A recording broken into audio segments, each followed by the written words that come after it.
Hi everyone, I want to do a video tutorial for you on another use for the Pop and Cuts die from Stampin' Up. I've already showed you how to make a couple of different sized gift card holders, and now I want to show you how to do, there's a set of 3 videos, this will be the first, how to make a set of little gift boxes. This one is more of like a little basket type arrangement. I've made this one for Easter, and basically it's just using the die, and then it's got a bit of a box insert that you can fill up with treats, and then you close it up using those nifty little closing mechanisms on the die, and I just put a bit of extra ribbon around it for something pretty. So I'll show you how to make that. So basically what you're going to do is you're going to cut a normal Pop and Cuts card base like you would normally do, so run it through your Big Shot.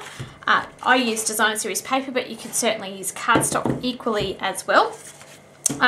That's one thing you need. The other thing you'll need is a piece of cardstock that measures 8 1/4 by 6 inches. Now for us Aussie girls, that means that I've used the maximum sort of width of our A4 cardstock, and I've just cut it to 6 inches.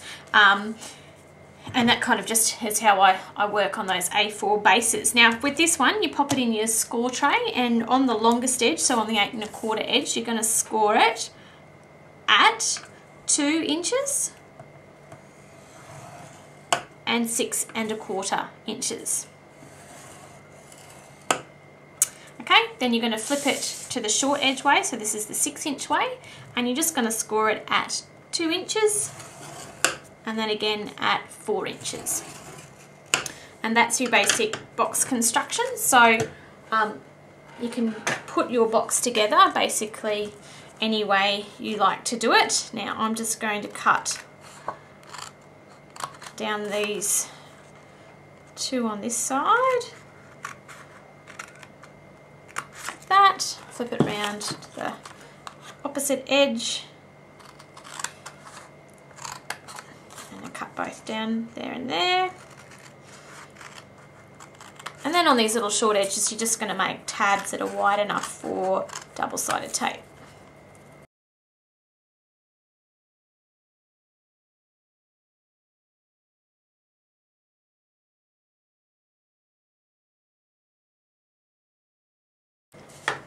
Okay, so you'll see that I've gone ahead and put double-sided tape on this now. You're going to obviously put it on those 4 tabs that hold your box together, but you also want double-sided tape on the base of your box and a couple of bits on the 2 sides of your box so that the wrap can stick to it. So just go ahead and take off the 4 tab ones first to make your box. Okay, so pretty simple guys, you're just creating a box, so it's got clean ends, and it's got tape on the bottom and tape on the sides, and that's where you're going to pop your treats in. So the next thing is to make your wrap for this container. So you'll need your Pop and Cuts base, and you'll also need your score tray back in here. Now these measurements, I'll let you know as you go along. What you're going to do is place your Pop and Cuts card base into your score tray with the flat end, not the ornate end, but the flat end up against the left hand edge. And you're going to make a couple of score lines. Okay, so you're going to score at 1 1/2 inches, 2 1/2 inches, 4 1/2, 6 1/2, 8 1/2, and 9 1/2. Pretty easy measurements, don't you reckon, guys? So I've tried to keep it as simple as that. So once you've made those score lines, the next thing that I actually do before I fold along my score lines is I'm going to have this chevron pattern as the outside of my box. What I do is I put the 2 little connecting notches. Let me see if I can get in a bit tighter for you. There you go. Put those little notches into the slits that they're meant to go into, and push that sort of pretty much to the top. And then what I do, I have to turn it this way, so sorry guys, so I can see. So I just get my large oval punch, and I just pop it in so that it is sort of centered side to side, and in that middle of that top, you can basically very faintly see that top score line there.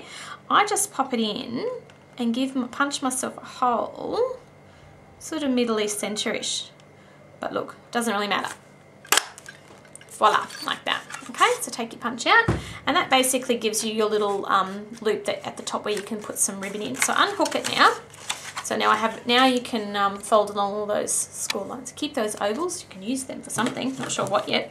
Okay, now with this one, when you're folding it, all of the score lines except the end two fold inwards. So what I mean, so skip over this very first one, which just runs right underneath that oval there. Go to the next one, score along, and fold away from you. Okay, so you can fold along all of those score lines. And there's one more there. Now these end two,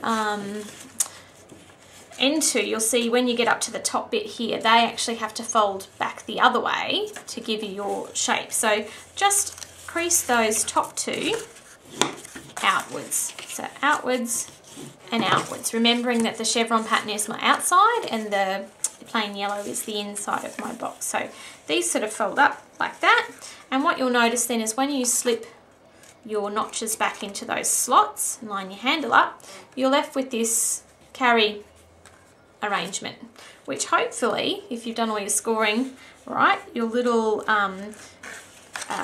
box that we've made fits, gosh, the moment of truth for me, fits neatly in there. So you've got a box. Now you see that it can just sort of sit in there, but I've suggested that we tape it down so that it fits nice and firm.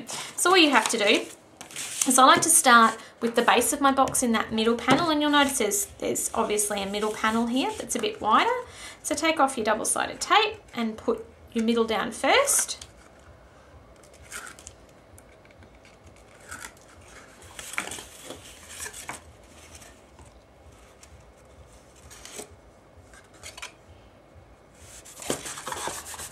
So your middle is glued down now, guys, and then you're just gonna, you could also, again, just leave it like that. You probably don't have to glue the sides down because it does tie up quite nicely, but I like it a little bit more structured than that. So you can, the option is to leave these little side taped bits off, or you can do like I did and just stick those down to the front and backs of your wrap.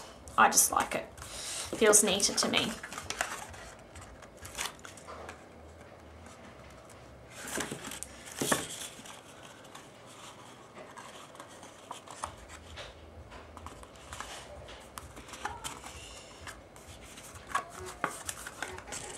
Okay, so now that your wrap is on your box base, you can fill it up with goodies, whatever you like to put in there. Oh, and I turn it around so that I can see the sort of notch facing me. You slide those notches into the position, give it a bit of a push down, and just use some ribbon to tie your handle closed. You don't have to, it'll stay nice. As you can see, it's sitting there without ribbon, but I don't know, I just like a bit of ribbon. It makes everything look pretty, doesn't it? All right, so just put a bit of ribbon on there.